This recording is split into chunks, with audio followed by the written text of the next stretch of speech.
All right, so I think we're good this time. All right, guys. Hey, welcome back. Let's see if this is working again.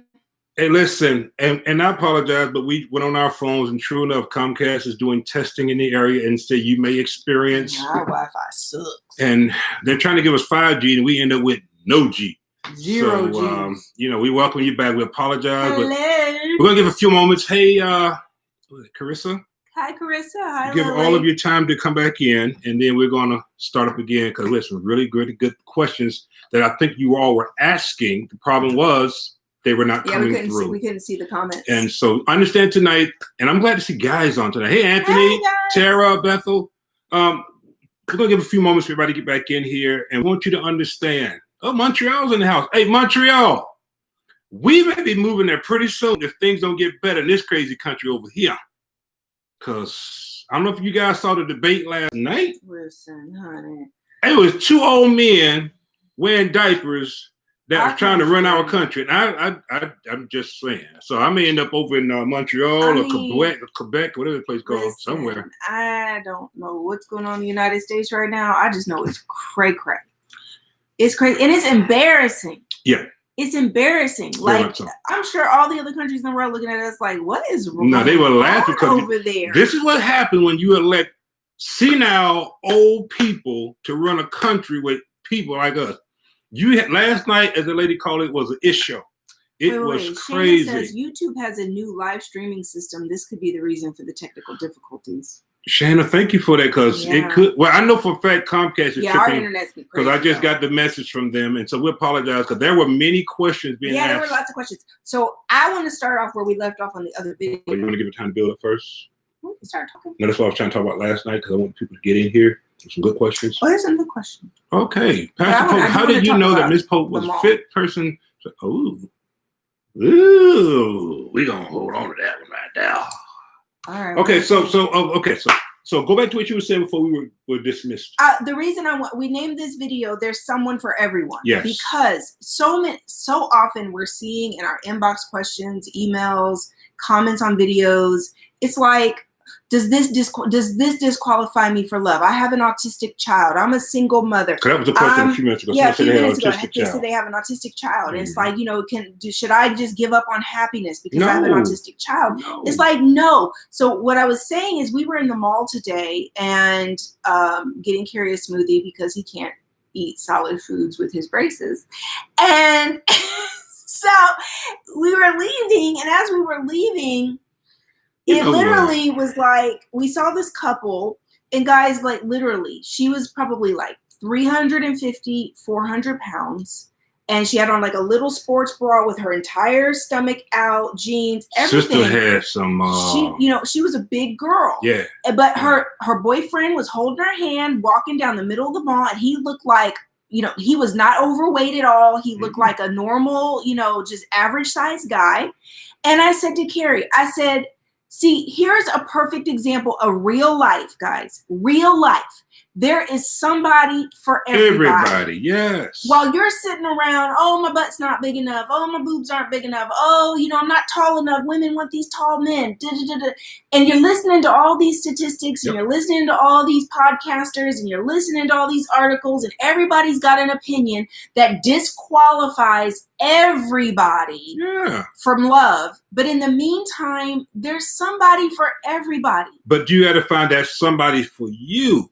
And you have to be open to it. Yes, because we were walking out of the mall, and I looked and was like, "Oh, Jesus, bless you, God," because she was strutting like she was not. She had no shame to her game. She had on a sports bra, guys, stomach out, everything, big. GT. He said, "Well, I was wondering why he was talking. He got punched in the lip." Listen, guys, I'm trying to adjust. If any of you have ever had braces before, it's something that you have to adjust to. My bottom lip is stuck. Listen. I'm trying. So, it's like, but I'm here. But that's a perfect example because, sometimes, guys, we get so caught up in this virtual world, and you're on YouTube, and you're on Instagram, and you're on Facebook, and you're on TikTok, and you're on Twitter, and you're just consuming all of these opinions. You're consuming like all these toxic opinions and you're internalizing it and you're losing hope for the opposite sex. You're losing hope for love. You're thinking this disqualifies me. Well, shoot, if that disqualifies them, there's no way in hell I'm ever finding love. You know, I mean, if you just listen to all this stuff, it's just not real life. I dare you to go sit on a bench, go to the mall and just look at people. Yes, people watch. Just people watch, right? Go to the park and just people watch. Sit in a restaurant and just people watch. You're going to see couples of all different sizes, shapes, colors, short, tall, you name it. There's people falling in love every single day. There's somebody for everybody. Oh, I love this. Okay, let's go to these questions. Jennifer has one, and I want to go to the first one up here. So you read it, and I'll answer, if you will, please. Okay. So Anthony Aaron. Anthony. Pastor Pope, how did you know that Mrs. Pope would fit into your personal space and into your world? Anthony, that is a great question. Now, when I first met Rebecca, I didn't know that. I knew she was beautiful. I knew that she was spiritual. But I was afraid that because of her ability to, social media, I came from the apostolic side of ministry. So what happened, Anthony, is God did two things for me. Number one, he gave me balance with Rebecca. So the reason why I knew that she was the one, I was able to be Carrie. When you're in ministry, and as long as I've been 36 or years. Any status. Or any status, but for me, I'm going to speak for me. 36 years in ministry, people got to know me for that arena. So I was not balanced. I was super religious, but I wasn't balanced. I wasn't having fun. I wasn't living life. I wasn't relaxed. So Rebecca brought into my life balance. And see, when she started to say, you're okay just as you are, it helped me to just be Carrie. And so as I got to know her, I got to feel a peace. I began to feel that I'm okay being me and not have to be Apostle Pope all the time. The balance came. And what I thought she wasn't, she was. So she wasn't religious, but she was spiritual. And so that right there, we connected. Our backgrounds are very similar. She comes from a spiritual, religious background. Her father was an apostle, very gifted. So we actually work better than I thought. It's getting past the stigma of I'm religious, I'm apostle, because she said she'd never marry a pastor. But when she got to meet me, she found out that I'm not your average pastor. Why? Because she was able to give me comfort and peace to be Carrie. And she respected the pastoralship of my life. So it was the balance that was given, which was very powerful. So that's how I knew that she was the one, because here's the key. If you're with someone and you're not being the authentic you, that's not the right person. You need to be with someone that you can simply be you, because when you're you, then you're giving them the best. But when you're just, being someone who you think they want you to be accepted, or because that's the title they've always put you under, it's not going to work. And I've been there. I've been there. I'm so happy now because I'm able to be crazy. I'm able to be a fool. I'm not judged if I have a moment. Oh, I thought you were saved. I am, but I'm human. Rebecca allowed me the ability to be human. Okay. I think also, when you really fall in love with someone and it's like you don't care, especially as you're getting older, you don't care so much about your family and extended family. Yeah. You're not caring so much about your grown kids off living their own life and how it's all going to fit in with all this, because you're ready to live your life. Your life. And it's the most important part is how you fit with each other, not everybody else. We don't care what everybody else thinks. We don't care. We have to wake up with each other. We have to go to bed with each other. Yes. When I first met Carrie, I was so afraid of being with a pastor because I was afraid of being in this confined legalistic box. Like, I want to be able to have a glass of wine and sit at the bar and have a glass of wine. I don't want to be only drinking wine at home, but then publicly you don't drink wine because you care so much about what other people will think about you. You don't want your good be evil spoken of. Right. And so it's like, those, but from the very beginning, Carrie and I talked about these things. Sure did. Like, we began to really talk about, our concerns, our worries, how we wanted to be in a relationship. And it's like, we were able to, come in and blend with each other. Yes. Right. It's like, he got a little more loose. I became a little bit more godly, a little more spiritual, you know? So it's like you kind of meet in the middle, and that's what love does. Yes, and that's what purpose partners do for each other. You're a partnership. I pulled her up, she pulled me down. We're both balanced in the middle. I want to go back up because I saw a very good question right here from Jennifer. Right here, Jennifer. Jennifer says, my fiance blows up, yells and curses on me from time to time and really upsets me. Every time I try to talk about it, he deflects. What to do? Counseling. Counseling, because there's something underlining more than just him yelling and blowing up at you. There's something else going on. Yeah. And there's where counseling comes in. We're going to put a counseling link up above, guys. We have formed a partnership with an affiliate for therapy, guys, where you'll be able to click a link and get virtual therapy sessions. We'll put that link up in the body of our video when we get done tonight. And also, I do couple counseling. I do marriage counseling. Yes. That's him. That's what I do. That's him. That's what he does. A lot of times, there's something going on there, Jennifer, that has to be. You can't do it. You can't get it out because it's deeper than even what you're probably ready for. Yeah, you can't heal it, Jennifer. Yeah, you can. So you can be supportive, but you can also hold him accountable, because you start putting that line in the sand and say, this is unacceptable. You can't be treating me this way. This is unacceptable. I don't deserve to be talked to this way. That's correct. I haven't hurt you. I haven't done anything to deserve this. You can't take your anger and issues out on me. And that then kind of holds him accountable, holds him to task to say, come on, you got to do some work around this. That's right. Because you're going to ruin our really wonderful relationship. And that's it. Because your issues. Let me tell you what most people won't really be honest about, and it's ego that causes it. If you had a good woman or a good man and you were not healed, you were not whole, you jacked up that relationship. Be man and woman enough to admit it and do that. Get the help you need, because don't get mad because they went on without you. Now they're happy living their life. They tried to give it to you. You were not in the right shape to be able to be in a relationship. That is so There's a lot of people that they do not need to be in a relationship because they're not healed. And we have a saying, hurt people. And if you don't get the help and get the work that you need to do, and listen, I'm going to be honest with you. Why do Carrie and Rebecca speak about therapy so much? Because we have therapists. We do the work. We don't do it when it's a problem. We do the work so there's not a problem. Do you hear me tonight? Yeah. I meet my self-care, maintenance. I meet my therapist every other week, and I'm real. She has her therapist, and then when we have our own marriage therapist together.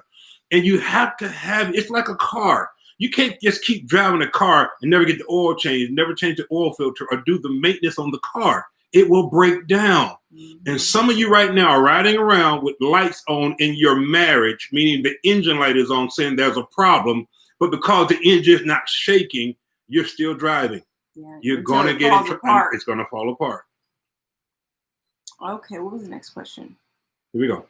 Wait, there was one up above that. Was it? Okay. Oh, let's go here. Right here.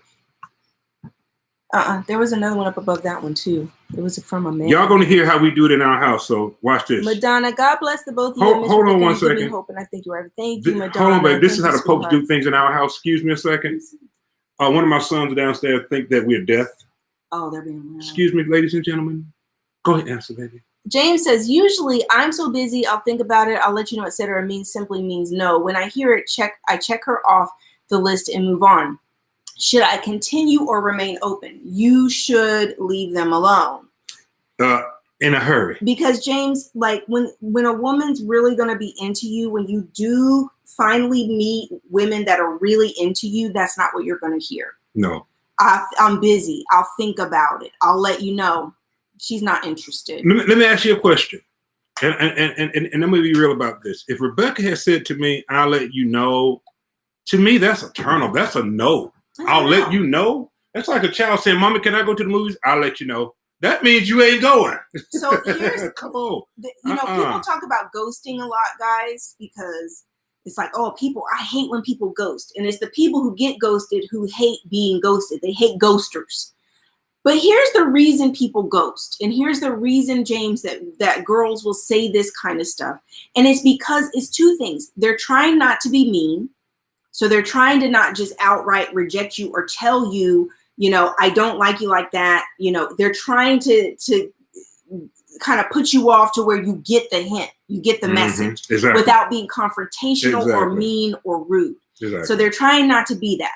Then, so the flip side is then, like James, in these situations, if you keep contacting, they'll just ghost you or block you, and you wonder why that will happen. It's because you weren't taking the keys, you weren't getting the notes, you weren't taking that was hints. Stage 1, and they on stage 2. Right, you weren't taking the hints. And the reason people ghost, guys, this is my experience with this. The reason people ghost is because when you try to let someone know that you're not interested, a lot of the time people will blow up on you. Because it feels like rejection, which it kind of is, right? No, it is rejection. Because you take it personal. It's rejection. And now the person on the receiving end of saying, hey, I just don't think I tried this when I was dating. I just don't think we're a fit. I try to say it as nice as possible. Well, F you then. I didn't even like you like that anyway. Really? Look, yes, honey. Wow. This is why people just disappear. This is why people just fade to black. Because it's not worth the confrontation and the issues by trying to tell somebody how you really feel. Then they blow up at you. You have a couple of experiences like that, and you just learn to kind of fade to black because you're not trying to have somebody go off on you. And remember, you're not trying to hurt people's feelings like that. I didn't mean to, I apologize. But remember, we stated a few weeks ago that relationships are rated R. They're for mature audiences only. And some people don't have the maturity just to come out and say, I'm not interested. So they give you little signs or they'll ghost you. But you have to be the adult yourself and go, you know what? I don't like to be treated like this. I wouldn't treat anyone like this, nor will I be treated like this. So for that reason, there's more fish in the sea. Let that one go. Because if you did get with her, based on how she treated you in the beginning, I don't know if I would trust her. I mean, here's the thing though, guys. We can talk about maturity all day. But it's not your average person who can handle outright rejection. No, you're right. Nobody really wants to hear. Yeah. I would rather take all the hints and clues, the cookie crumb trail, you're not really interested, by you not responding right away to a text, by you not responding right away to a phone call, by you not accepting date offers. You don't have to do anything else. That's enough for me. Can we set that as a new rule? If that's the kind of communication you're getting from someone, they're not interested. Stop making them have to ghost you in order to show you that they're not interested. Stop being a pest. Take the sign. Take the signs, take guys. The signs. They're not interested. There's all kinds of signs when someone is interested. Okay, let's move on. We got a lot of questions. Okay. AC said, do you think you can have a successful marriage of a woman? If the woman is more successful. Yes. Than the man, but they're compatible in every other way. You can, because let me say something to you. The right woman will understand that it's not money she needs love. Yeah. She has money. But if she holds it over your head and use it against you, or your ego won't allow her to be herself, you're going to have problems. Yeah. So a lot of the problems I've seen on the women's side, when they have more money, a little bit of money can really go to a woman's head. And if she starts trying to wield control or power over a man or demean him or treat him like the first time you get in an argument, she's throwing it at you. Well, you don't pay your part of the bills. You don't have as much money. Ladies, if you're making more money than your man, if that's the first thing you're going to lead with when you get in an argument, because your fragile ego, that's all you've got to throw at him. Don't be with him. That's right. If you need somebody to make more money than you, then leave the good men alone who don't make as much money as you, because then you're just going to damage them and make them feel like they're no good or they're not good enough, when really he's trying to love you and be with you. But if you're demeaning him and using your money to beat him over the head, or I'm making 6 figures, and I need a man that's making 6 figures like me. Okay, good luck, because most men are not making 6 figures. Most men are not working hard in the industries that don't pay that. Unless you're working in an office job or, a CEO somewhere, you're going to make probably 5 figures, and nice 5 figures. But do they have love? A lot of good people that can love you, you've dismissed because their money don't add it to yours. I like this one here. Do you guys believe in no sex before marriage? Should you wait until marriage or no? You want the spiritual answer or the real answer from us? According to the Bible, you're supposed to wait till you get married. I don't quite agree with that. You say, how can you be a pastor and not agree with it? I understand the principle of it, but sex is vital to a relationship. Okay, But sex is just not you laying on someone and performing a physical act. Sex is mental. If the person hasn't made love to your mind, if the person's not turning you on with their conversations, then you got a problem. And it doesn't take you laying down with somebody sexually, physically to figure that out. Do you do it for me? Me and Rebecca had the hardest time not tearing each other's clothes off when we were dating, which let me know the passion is there. People say, oh, well, what about technique? Let me say something to everybody right now. Whatever you did with Sally doesn't work with Jane, and whatever you did with Tom doesn't work with Peter. You got to know who you're with, and then you two form together the chemistry that makes both of your sex off the chain. So for that reason, I would say not having sex with someone keeps you from getting into let's say the person is great in every aspect except sex, and you have sex with this person and it was horrible. Oh, no, I can't marry you. But if the person has been turning on their mind, you're surprised what things can happen, because as you get older anyway and can't have sex, then what? You gonna leave them then? Rebecca? I think that, I'll say this. I think it's wise to wait as long as you can, at least until commitment, because people play so many games because people are hurting, especially women, guys. It's better for you to wait as long as possible because you don't know a man's true intentions. And so it takes time to kind of vet a man to see if he's going to be emotionally committing to you before jumping into bed. That's wisdom. Because at the end of the day, a man can be just kind of stringing you along just to get you in bed, and women aren't really aware of that. And it is very difficult because for women, you guys, a man will be doing all the things that a boyfriend or a man who wants to commit or thinks he would commit when you think he's going to commit or wants to commit could be doing, but he's really just trying to get you in bed. So I think, baby, before you go, I think it's better for women to wait as long as possible. That being said, I think once you get into a committed relationship, I think that it's very difficult to not have sex. Do people do it? Yes, they do. They wait. However, the reason you get such real life answers from us, guys, is because we've been on the side with couples counseling where you've had the couple who's waited, and now they're having major issues in a marriage because the man thought they were waiting because she wants to be abstinent, but then they get married and find out she's really not sexual. She was molested or raped, and he didn't know about it, and she's not comfortable in her own sexuality. Now they're in counseling. It's like people tend to think that sexuality is like a light switch that you can turn off and on. Exactly.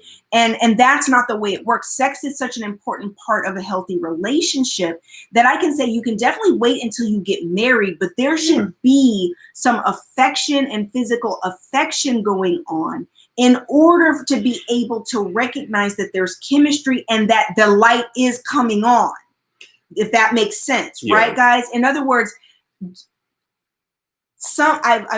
is what I've seen over the years. I've seen some women become so asexual from very long-term abstinence and celibacy that they become asexual. What does that mean? Non-sexual, completely non-sexual.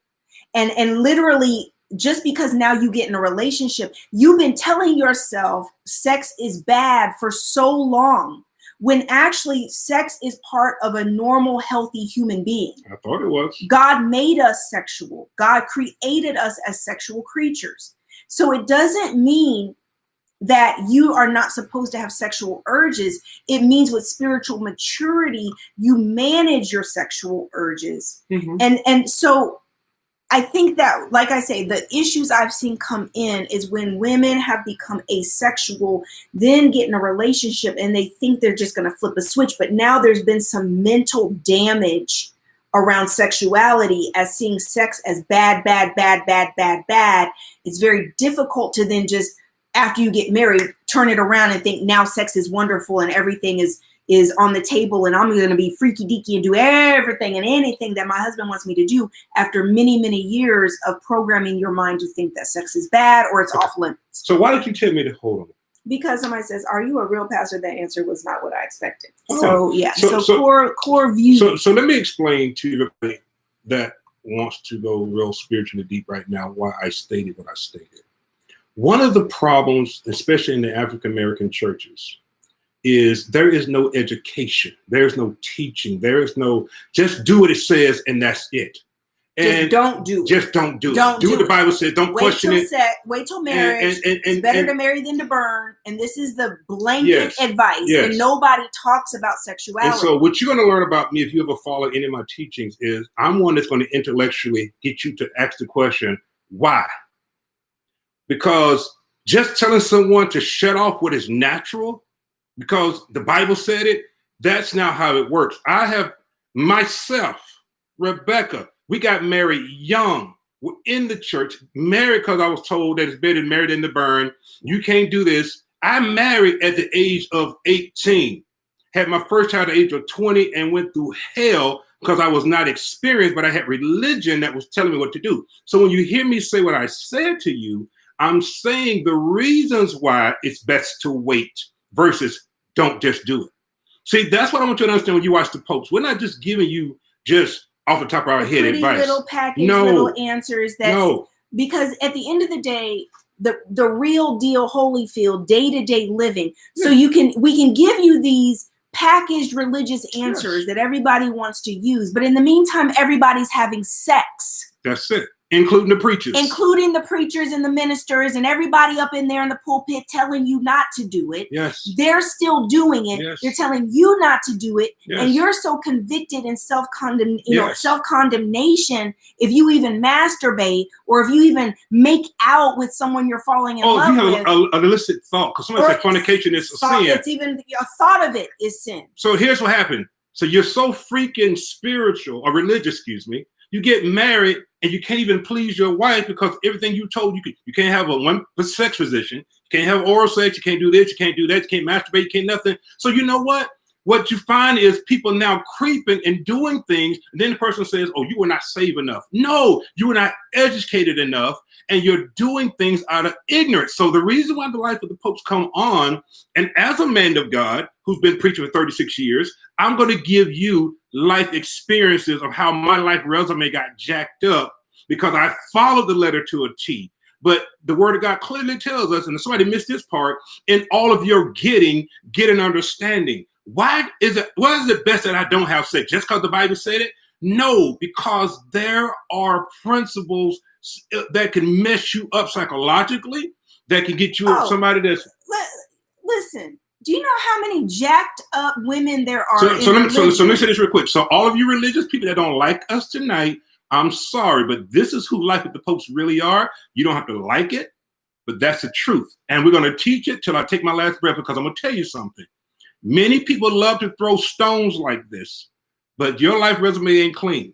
And I talk to people every day who know the Bible inside and out, and they're struggling with life, because before I was ever a preacher, I was a man. Listen. So I think that, religion has really done a lot of damage to our sexual well-being and sexual health. And at the end of the day, what's really hard, guys, is that what I've seen is a lot of spiritual abuse around these areas. Big time. Especially because there's double standards, right? Double standards. And they're trying to hold women to the purity principle. But in the meantime, men are doing whatever they want to do. If a man and a woman in a church got caught doing the exact same thing, it's the woman who is at fault. It's the woman that gets sat down. It's the woman that they're judging, not the man. And so there's these double standards that come into all of this. And then you're programming women to say, sex is off limits, sex is bad, sex is bad, sex is bad. But then she gets married and now she's not performing sexually on the level that her husband wants her to. But then he's creeping to go get whatever extracurricular freakiness he's saying he needs, because the wife has been programmed to think, oh, that is not right for marriage, that's what sluts and whores do, and I'm a wife.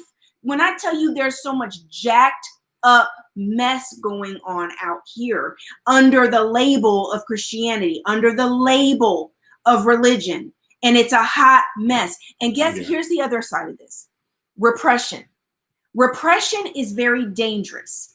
Anything you repress literally comes roaring back in other areas of your life. Why do you think there's so much undercover craziness that goes on in the church? Why do you think it's people creeping and whatever, honey? Listen, there's so much craziness going on with church people. Why? Because church people are repressed. And whatever you deny or repress or try to act like doesn't exist is going to manifest and it get expressed in other areas. And especially if it's natural. Enough of that, moving on. So Rashida, I'm having a hard time dating online because of my voice. I was born with a speech impairment. So when I meet guys, they like, until they hear my voice, they think I'm catfishing them. Okay. So Rashida, really, it makes sense then that you're probably going to be better off meeting people in person. Yes. Now, that's going to be difficult because it's very difficult nowadays to meet people in person. However, one of the things you can do, Rashida, especially as COVID starts to die down, is also give this to God. Trust God that he has your partner, that he's got the special person for you. Don't fixate so much on being in a relationship. Correct. And actually go about doing what you can to meet people in real life so they hear your voice, meet you in person. And fall in love with you. And fall in love with your you. Voice. Yes. Right? Yeah. Not the image they saw on the dating app and then your voice doesn't match and all that shenanigans. Yeah. So it's better for you to meet people in person. All right. Lily says, how do you avoid falling into the trap of becoming asexual while still wanting to wait until marriage? That is a great question. So this is about femininity, Lily. This is about you being in touch with still being a feminine woman. So guess how this comes into play? You don't stop dating. You actually, because here's the other side effect of abstinence and celibacy that I've seen with women, especially, women of faith, is that you just stop interacting with the opposite sex completely, not even dating or anything, because you don't trust yourself to not have sex when you're tempted, which is why I go back and I say most people aren't truly abstinent or celibate. Right. You're just in between somebody, you haven't met somebody you really like.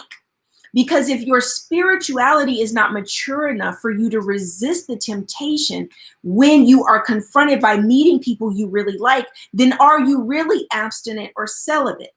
True. Because if it's not tempted and tested, then are you really truly committed to that? Nope. Right? You don't have any action going on. You just don't have any action. So guess what? It's a double-edged sword. So a lot of celibate and abstinent women completely cut off dates, interactions with men, anything like that, because now they can stay safe in their abstinence and celibacy without it being tempted. That is dangerous. Yeah.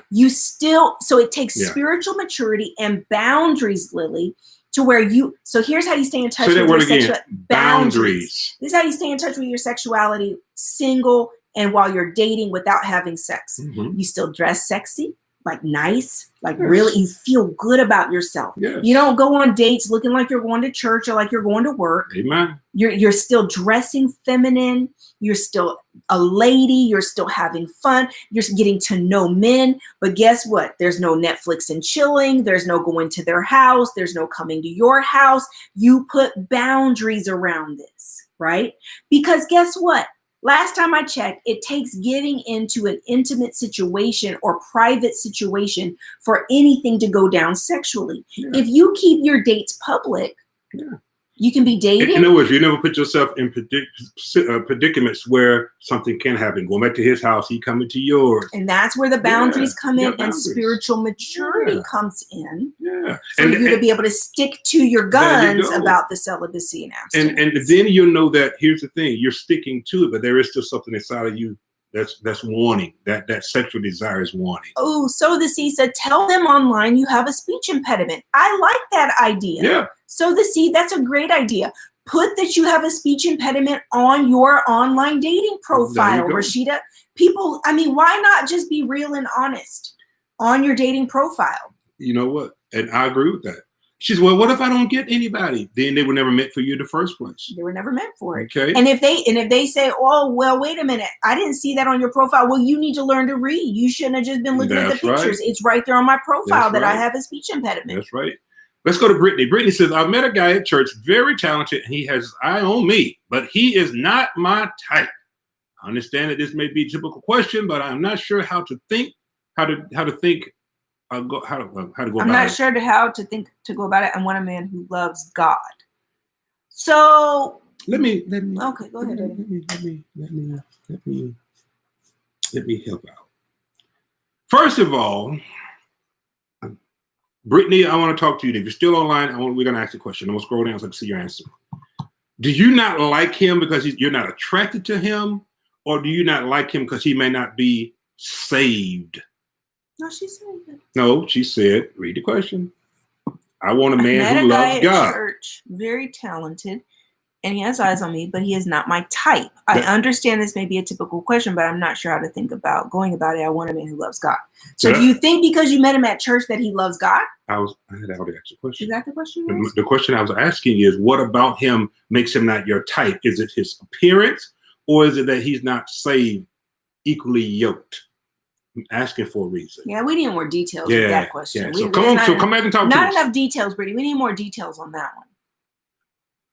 Oh, I saw something earlier, and it was pretty good. So while you're filling out, Brittany, let's go back up here because somebody said something about why he. Oh, that was a good one down below. We coming to it. Somebody said something about Walmart parking lot. Okay, that was Rashida, and we're coming down. Here we go, right here. Finding a good black woman these days for marriage is like finding Walmart parking spaces. The good ones are taken and the rest are handicapped. Ooh. Ooh, yeah. Well, yeah, Rebecca. I very overgeneralized. I agree, Mia Moore. Very overgeneralized. First of all, you don't know all black women. You only know the black women that you entertain and the black women who like you or the black women you're trying to chase. Ooh, so that it's not all black women. It's the black women you meet or the black women you attract that you're not liking. I think that's a key point because it's not all black women. You are making a judgment based on a very small sample size of the black female population. That's true. I mean, there's a gazillion black women out here, and you can't say that about all black women because you haven't met them. Just the ones you've come encounter. Just the ones you've come encounter with. And I would say the common denominator of that, sir, is you, because there's a lot of really, really good black women. And if you are not meeting them, then it means maybe there's some things that have to change in your approach, in you, or you've got to put yourself in a position to meet different types. I've had some guy friends over the years, guys, and any black man or any man who says that, I am always looking at them and saying, but your picker is off. Because there's always a lot of good women around men, but they'll be ignoring those women and they're going after Big Booty Judy. Because you got a type and you chasing that. What you really mean is you can't find a good black woman who wants you, who looks the way you want her to look. Well, that's, I think, what you really mean. Moving on. Okay. Christina said, guys don't want to wait with me. They will have to jump off while dating me. They will have a jump off while dating me. That's fine, Christina. Let them have a jump off. If you're not in a committed relationship, they're allowed to be doing whatever they want to do. That's right. Next, I like this one here, what Pretty TV says. Confident in Pretty TV says, I have cerebral palsy, and I'll put that on my dating profile. They can take it or leave it. That's good. That. Great. Yeah. Brittany says, he seems to really love God, but he's not physically my type. Truly, I can feel. Okay, thank you for that, Brittany. So, with that being said, if he's not doing it for you, doesn't matter who likes you, you have to like them back. So with that being said, if he's not turning you on, then you keep it moving. I mean, and guys, when it comes to physical attraction, it's real tricky because you can be young and you have these types and it's like, oh, this is what does it for me. And guess what, ladies? Your type typically is really developed in your younger years by your early experiences.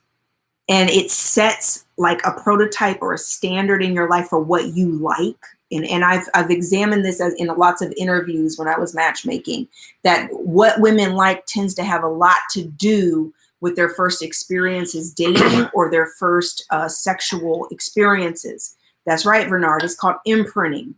And so a lot of the time you say, I have a type. And then it's only as you're getting older that you begin to ease off of that, because you're realizing your type, having a type is not a good thing.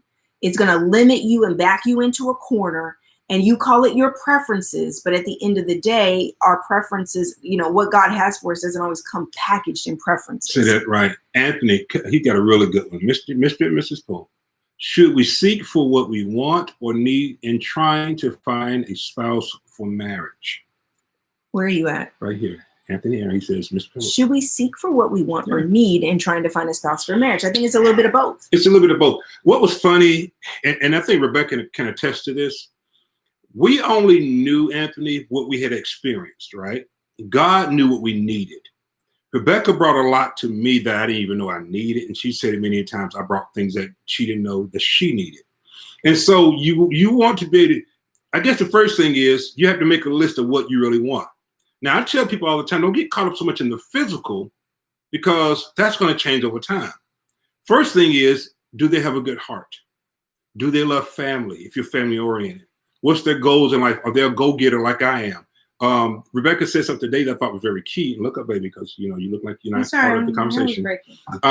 She said something that was very key today. She said, when you meet your purpose partner, they should have something in common with your purpose. It shouldn't be that you over here on doing this thing and they over here doing this thing and you guys never meet in the middle, because it's going to always be this, you go in separate ways. When you meet somebody, what is it that you're looking for? You're looking for physical? Because what I found out is there's a lot of beautiful people that don't have connection with your destiny. So I think personally for me, it's destiny. And then with God already knows all the outer features, but it's that inner, Rebecca is such a good person inwardly that even with the beauty that she has outwardly, it adds to it. As you hear her talk tonight, maybe you say she's very smart, she's very intellectual, she's very a go-getter. And that's really what makes her more sexier. Not just so what if she was beautiful, but then just nothing? So I say for me, yes, go for what you're wanting, but do you even know what you want? Because what you want today is not going to be what you want 20 years from now. And I would say, I'll add this too, is that just like us, we didn't know what we needed. That's right. True. You don't really know what you need. You think you know what you need based on all of your previous experiences. But if you've never experienced what you really need, then you don't really know, because you don't even know that exists. That's right. So until someone comes along and starts fitting you in all these different ways that show you, wow, this is the way it could have always been, this is what I really need, you don't even know what that really is. Correct. Because I couldn't have prayed the specific prayers to ask for what Carrie brought to my life, because I didn't even know I needed that. That's it. If that makes sense, guys, right? Real good. I didn't even know. I couldn't put that on a list. Oh, I want him to be, detail oriented. I want him to be almost OCD. I want him to be someone who pays attention to every little thing that I like and love, because Carrie is so attentive, guys. That's how I fell in love with him. I would say I like something. Carrie is making a mental note and keeping a catalog. Yeah. He knows me better than anybody in the world. Why? Because he pays attention and makes notes. Like he studied me to say, this is what Rebecca likes. This is what she doesn't like. I mean, Carrie brings me coffee in bed every morning. Yeah. Like, who does that? But why is that? Like, why am I even mentioning that as something that's crazy about him that I love? Because I love my coffee in the morning. I'm a coffee person, coffee person. And then he's bringing it to me right as I'm waking up. And it's like, oh my God. I'm serving my wife. He is just sent from heaven. Like he's like the coffee angel. And it's like just something so small as that is two things. It's him, the man I love. I'm waking up in the morning trying to get up, and he's bringing me coffee in bed. I mean, it's just like, I know she loves roses, so I will go and buy dozens of roses, keep in the house. I love roses. You know, there's things we do for each other that it's you don't have to ask. Things. Okay, and someone said we need to do this Q&A more often because they're loving it. Yeah. I read here. Let me go up. Where was it? Right here.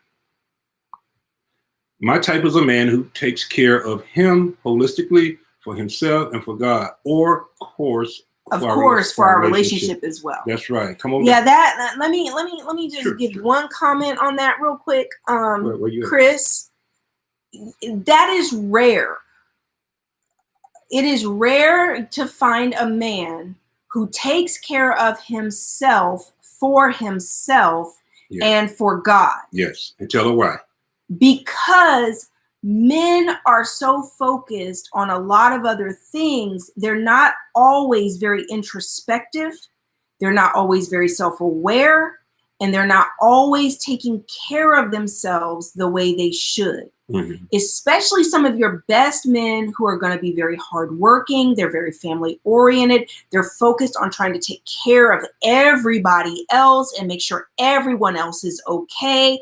Then this is an example when I met Kerry. He's putting himself last. Yes, I was last. Putting himself last. So guess what? As a wife, I've got to come in. I've got to make his eating habits top priority. I've got to, make us getting to the gym top priority. I have to make him start to make himself top priority. Why are you not going to the doctor? Why are you not going to the dentist? Why are you? But in the meantime, he's taking his daughter to the orthodontist. Mm-hmm. He's driving his mama to her appointments. Taking you everywhere around the world. Taking me everywhere around the world. Yeah. He's literally always taking care of everyone else. Yeah. But then he needs accountability when it comes to taking care of himself. Yeah. So it's kind of tricky, Chris, if that makes sense, right? Because some of your very best men are not going to be so focused on themselves from a very holistic perspective. And most men that are focused on themselves are selfish.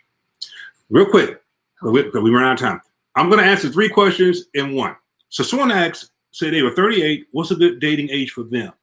There's a video that I that's called The Manther.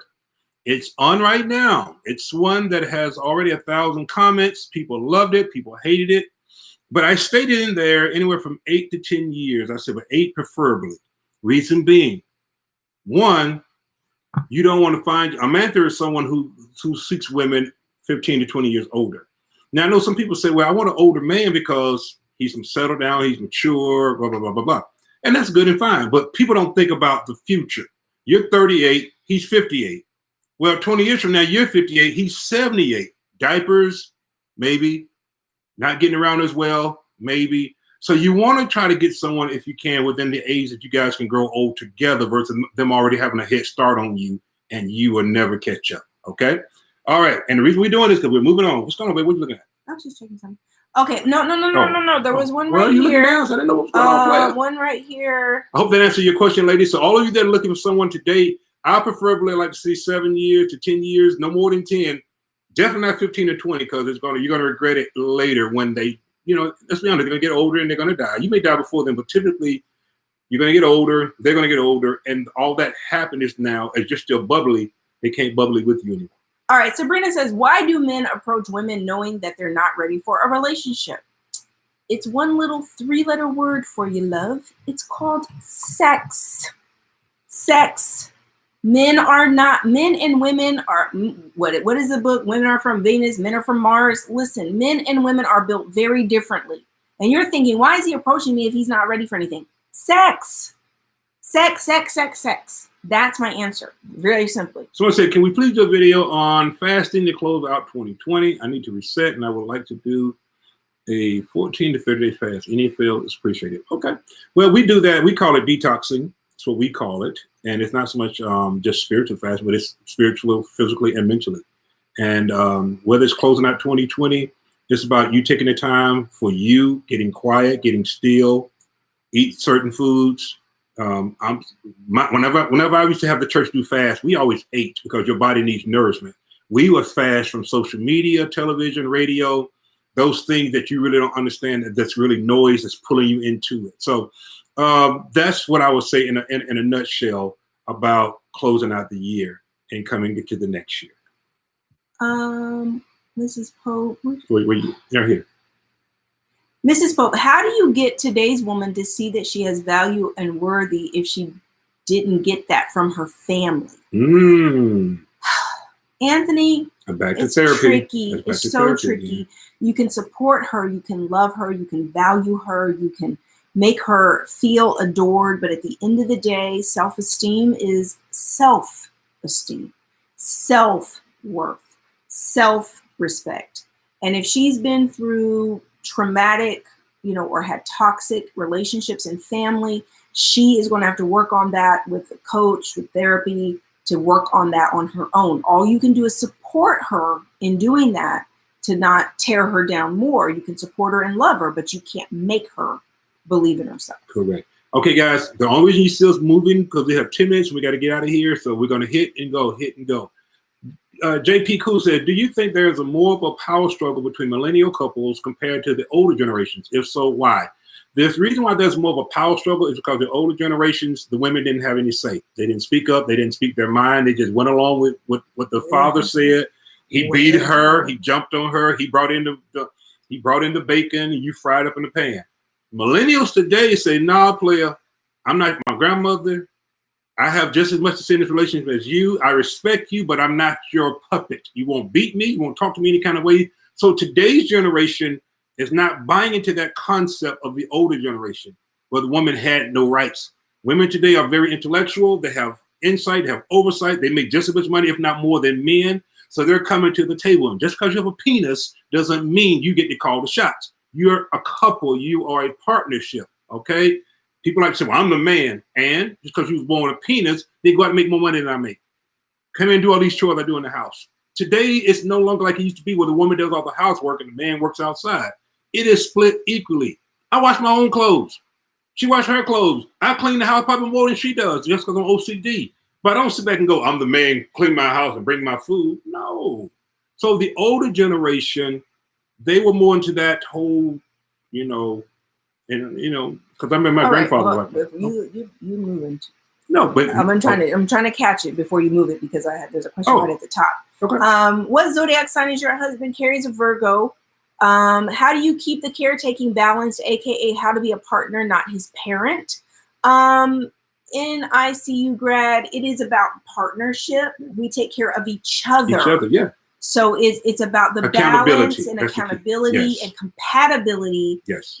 Carrie and I had lots of conversations before we ever got married about who would do what. Mm-hmm. And so we have like really roles and responsibilities in our partnership to where, he does these things, I do these things, and it balances and works well, but we take care of each other. Yes. So it's not about, being his mama. Mm-hmm. It's all, it's not about him being my daddy. It's about partnership and taking care of each other. Yeah. And in the marriage, there should be accountability because she didn't marry me to die. She married me to live. All right. I love this right here. 25 and never had a boyfriend, never been asked out by someone I liked. I've worked hard to grow in femininity and become a quality partner. I barely get matches on apps and it's hard to meet people in real life. So Victoria, I would say this. There's probably a few things going on. And I'm if you're asking the question, you want a real answer, okay? One is that in the looks department, there's probably something going on with you where you have some low self-esteem. And it may be that you're not comfortable in your own skin. It may be that you're not taking really, really great pictures for online dating, or that your confidence is not really high. When I hear women talk about they've never had a boyfriend and they never get any dates, it typically has to do with self-esteem and confidence. Because it's not about just how you look. Because you could be a size 2 and not get any dates or have a boyfriend, or you could be a size 22 and not get any dates and have a boyfriend. Right. But you could also be a size 2 or a 22 and literally have your date book full, depending on your confidence and how you actually come to market, right? Like I just said, we saw the woman in the mall today that was easily 350 pounds with her boyfriend holding her hand just as proud and in love, right? So if you haven't had any boyfriends, honey, and you're not meeting people online, here's what I'm going to suggest. You probably need to be getting therapy and confidence coaching. Yes. And you probably need a makeover. Yes. And believe it or not, a makeover, yes. When I was doing my matchmaking business, Yes, even still doing dating coaching, what really is amazing is to go through some confidence coaching to help you learn how to believe in yourself and feel good about yourself, and then do a physical makeover to actually have you look the way you're now feeling inside, which is good about yourself. And that is amazing for making a difference in meeting people.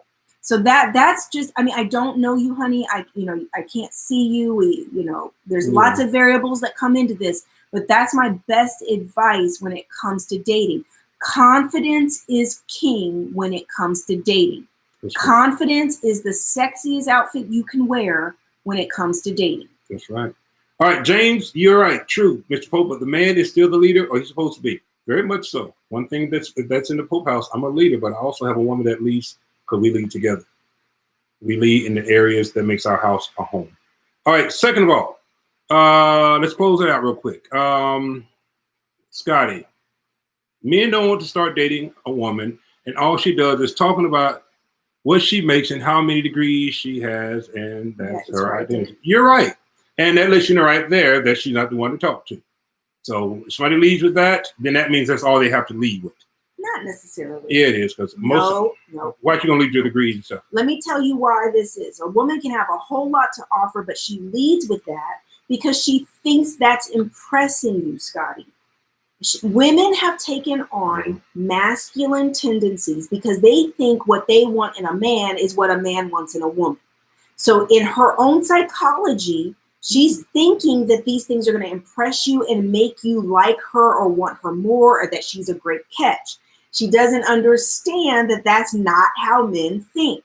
No. So those things are just icing on the cake, cherry on the cake. If he already is really liking you, likes how you look, enjoys your personality, enjoys spending time with you, and you're also a successful woman, wonderful.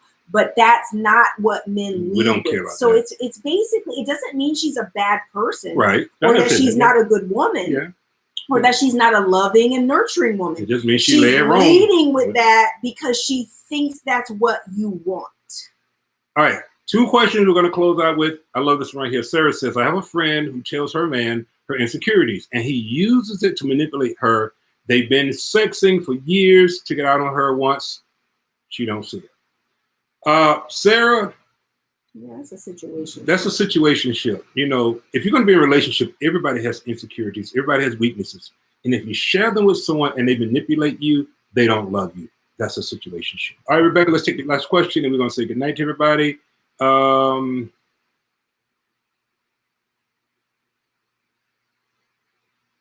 then the last question we see on here today.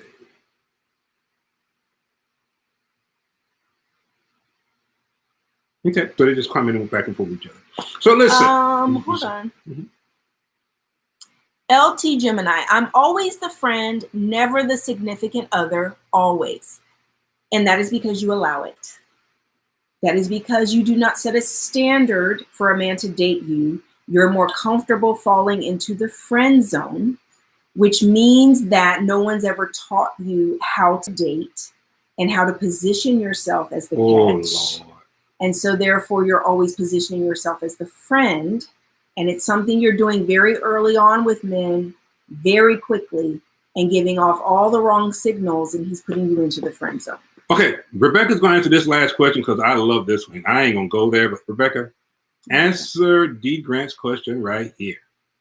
Is it okay for a 50-year-old man who doesn't have kids and financially sound to marry a 24-year-old woman? I would say this, and it goes back, Carrie did a whole video on the Manther about this. I believe that it's a fair exchange for the man. I think that he's going to have a field day and love it. And most men are always going to say yes. And most men are always going to love that. I think the 24-year-old is the one who's going to have problems down the road. Maybe not initially, but down the road. Because of the age gap and the age difference, a lot of the time, the only way a man of that age is going to get a woman that young is either with status or money or both. And then you fall into a situation where now he's going to be like, when she's ready to be out, or she's cheating, or she doesn't want to be with him anymore, she's a gold digger. She only wanted me because of my money, blah, blah, blah. And sweetheart, I mean, that's what you signed up for. I mean, men, if you're 50 years old chasing 24-year-old girls, that's what you're signing up for. They're not wanting you for your body. They're not wanting you for your looks. Okay. They're not wanting you for anything other than how you're treating them or how you make them feel. It's not really based on sexual attraction. So at the end of the day, then, you know, you're setting yourself up for somebody to be wanting you when they're not wanting you for you. They're wanting you for the benefits of you. That's right. And that is a setup for failure. So for all these older men who love these younger women, it's like, yeah, but believe me, even in matchmaking, I encountered it all the time. The men would come and now they want me to match them with women who look like these young girls they've been entertaining, because that's the kind of women their money gave them access to. No, it's not because women are extremely shallow, Mo Weems. It's because God made women, that women seek security. It is a part of our nature. Mm-hmm. Women want emotional, financial, and mental security.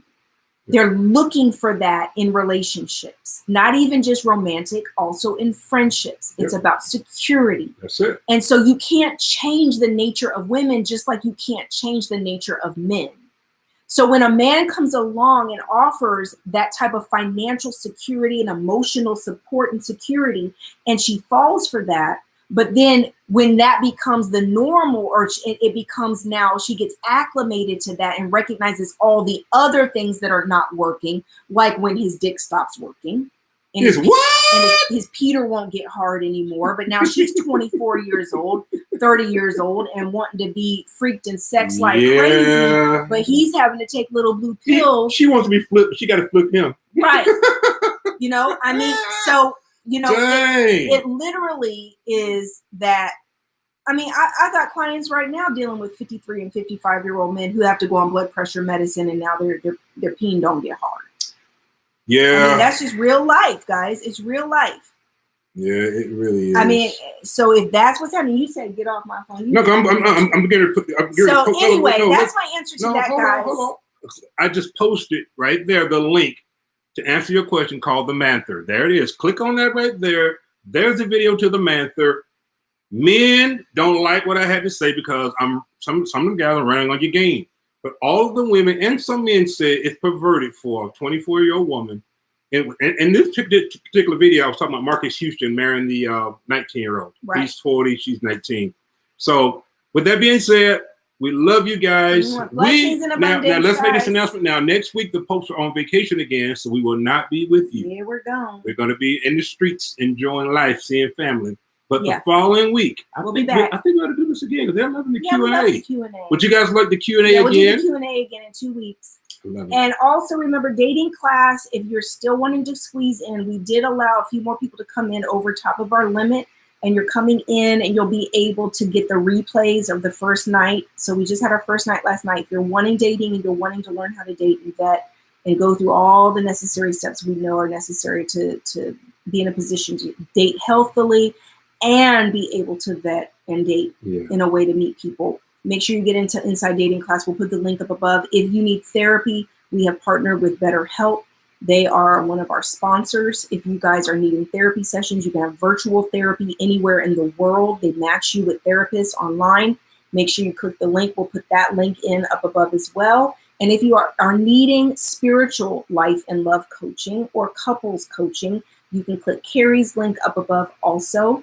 And we are also opening up spring enrollment for ALPCC. If you are a healer and you want to be a certified abundant life coach, spring enrollment is opening up. So make sure you click that link up above as well. That's right. We love you someone guys. said, where can I find it? Find that. Go find any comment from Life with the Pope. You'll see that link. I just put it up in there for the Manther. Yvette says the dating class is awesome, no filter. No, listen, that's what the Popes are. We're real because you know what? We live in a real world, real situations. Yeah. Love you guys. Have a great time. Blessings and abundance. Bye-bye now. Bye-bye.